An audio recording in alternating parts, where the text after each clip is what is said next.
raconter. Et elle nous raconte l'histoire en regardant par le petit trou de la serrure. On voit plein de choses. Coquinette. Clémentine Portier-Kaltenbach. Aujourd'hui, Clémentine, vous nous racontez la vie dissolue d'un pilote de légende qui aimait s'envoyer en l'air, si je puis me permettre, Charles Lindbergh. Et ça, c'est pas une légende. C'est tout à fait ça, mais j'ai été très surprise en tombant sur cette nous aussi. histoire. Et tout ça a été révélé de façon assez récente, parce que c'était en août 2003 à Munich, où de parfaits inconnus, Astrid Hesheimer et ses deux frères, tous de nationalité allemande, font une annonce surprenante lors d'une conférence de presse.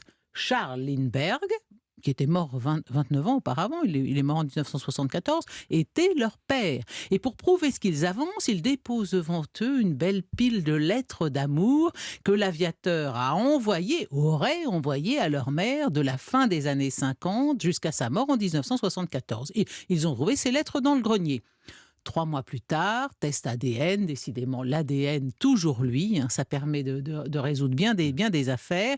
Et aussi incroyable que cela puisse paraître, oui, ces jeunes gens sont bien les enfants du pilote le plus célèbre au monde. Lindbergh aurait donc eu une double vie. Il n'a pourtant pas du tout la réputation d'être un homme à femme. Déjà, jeune cadet dans l'armée, il ne courait pas les filles. Jusqu'à un âge avancé, il n'en avait même pas approché une seule. Il ne buvait pas, il ne fumait pas. Bon, ça, pour piloter un avion, jusque-là, c'est quand même préférable. Enfin, il donnait toute l'impression d'un homme d'une grande rigueur morale et d'une certaine austérité.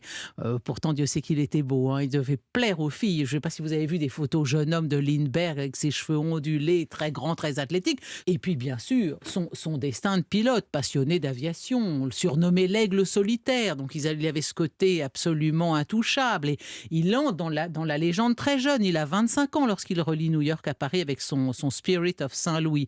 Ça se passait entre le 20 et 21 mai 1927, vous le savez, il avait mis 33 heures, 30 minutes pour effectuer cette première traversée de l'Atlantique en solitaire et sans escale.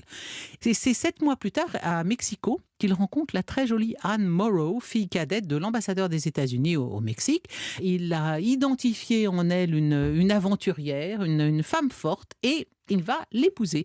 Il va lui donner des cours de pilotage, il lui apprend la navigation aérienne, donc elle devient avec lui une navigatrice chevronnée. Et la presse les baptisait le couple du ciel. C'est beau, elle a même écrit des romans à succès, elle a connu Saint-Exupéry, enfin, c'est une sacrée bonne fan, Anne Morrow Lindbergh. Bon, et puis bien sûr, il y a le drame, voilà, le drame, leur enfant kidnappé, tué, et là c'est la fin du bonheur pour les deux. Charles se renferme sur lui-même et elle dépérit un peu.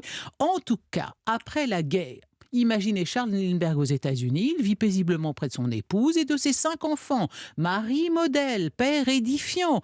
Il donne l'impression de devoir lui rester fidèle jusqu'à l'âge des pantoufles et de la camomille. En apparence, Lindbergh est la vertu incarnée, mais en apparence seulement. Car dans les faits, il est polygame. Il mène secrètement plusieurs relations de front. Il n'a pas 6, mais probablement 13 enfants, et entretient, outre sa famille américaine officielle, 3 foyers supplémentaires en Europe. Quelle santé, mais si, quelle santé, mesdames. Il y a les Allemands, donc. Alors, des Allemandes, ces femmes officieuses, elles sont toutes allemandes, oui, Stéphane, et elles se connaissent fort bien, parce que la première, il l'a rencontrée en 57 à Munich, elle s'appelle Walewska, c'est drôle, comme la maîtresse de Napoléon. Elle était sa secrétaire lorsqu'il venait travailler comme consultant militaire, et les 2 autres femmes, les sœurs Brigitte et Marietta Hesheimer, elles étaient les meilleures amies de cette Walewska.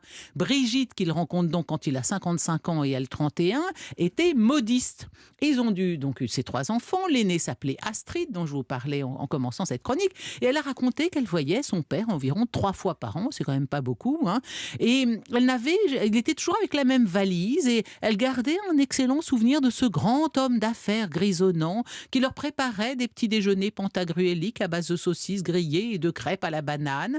Et ses enfants, ça je trouve ça assez amusant, j'aimerais bien élucider cette histoire, ses enfants le connaissaient sous le pseudonyme de Carew Kent, Carew, C-A-R-E-U. Et je trouve que ça ressemble à Clark Kent, vous savez, le vrai nom de Superman. Et puis Lindbergh, après tout, c'est un peu comme Superman, il franchissait l'Atlantique en avion et pas avec une cape magique. Vous dites que Superman était polygame, c'est ça que vous annoncez aujourd'hui? Oui. Alors leur mère ne leur a dévoilé tout ça qu'à la mort de Lindbergh. Elle leur a fait promettre de rien dire jusqu'à sa mort. mort à elle. Il les a tous aidés, hein. Il leur a financé leurs études, il leur a laissé des actions à sa mort. Alors, quid des autres descendants cachés? Marietta Alzheimer et ses enfants, ils vivraient en Suisse. Hein. Ils ont toujours refusé de s'exprimer. Quant à la famille Walewska, on ne sait rien d'elle. Et finalement, chose étrange, quand Lindbergh avait beau avoir de la famille aux États-Unis, en Allemagne, en Suisse et peut-être même ailleurs, il a passé ces dernières années de sa vie sur une île hawaïenne où il est mort le 26 août 1974. Heureusement, Anna Morrow Lindbergh, elle est morte en 2001, en février 2001. Donc, elle n'a pas eu l'occasion de découvrir les turpitudes de son mari et elle pouvait plus piloter un avion avec tout ce qu'elle avait comme cornes, la pauvre dame. Merci beaucoup Clémentine. N'ayez pas des relations extra-conjugales, Mathieu, parce qu'un jour Clémentine les raconterait à la radio. C'est précisément, je vais vous dire, pour ça que je n'ai pas de relation extra-conjugale. Avec joie.